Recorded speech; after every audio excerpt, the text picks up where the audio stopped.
In 1587, 115 men, women, and children arrived on Roanoke Island to build the first English colony in America. They were led by John White. Among them was his daughter and his newborn granddaughter, Virginia Dare. Virginia was the first English child born in the New World. She was the symbol of their future, but supplies were running low. So, John White decided to sail back to England to get help. He promised to return in 3 months. He had no idea it would take him 3 years. Fire all guns! Press the attack! A war broke out between England and Spain. The Queen seized all ships. White was trapped in England. Every night for 3 years, he looked at the ocean, wondering if his daughter and granddaughter were still alive.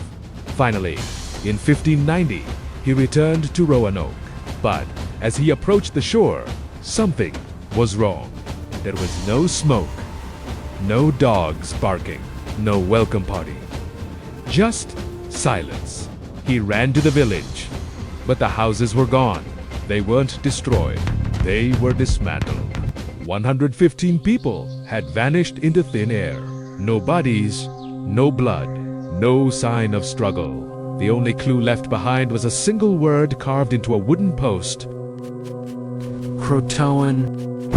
And on a nearby tree, 3 letters, CRO. It looked like they were carved in a hurry. Before White left, he told them, "If you are forced to leave by danger, carve a cross." But there was no cross. This meant they left willingly. But where did they go? 4 centuries, historians have debated the fate of the lost colony. Theory number 1, the Spanish attack. Spain wanted to wipe out the English presence, but Spanish records show they never found Roanoke. Theory number 2, they tried to sail back to England and drowned. But archaeologists found no wreckage, and why would they take women and children on such a risky trip? This leads to the most likely theory. They went to live with the Croatoan Tribe. Croatoan was the name of a friendly tribe on a nearby island. Maybe they were starving and asked for help. Years later, explorers reported seeing Native Americans with gray eyes and blonde hair.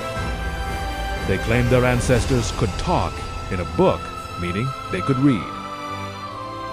But recently, a new discovery changed everything. The Dare Stones. A stone found in a swamp, allegedly carved by Eleanor Dare, John White's daughter.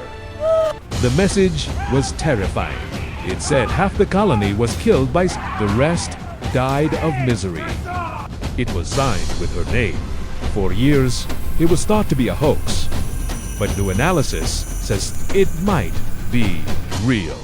If the stone is real, then they didn't live happily ever after. They were hunted down. And Virginia, Dare, the first English child, she likely died in that swamp, alone. John White died never knowing the truth. He died thinking he failed them. Some mysteries are not meant to be solved. They are meant to haunt us. Subscribe to the Enigma Archives.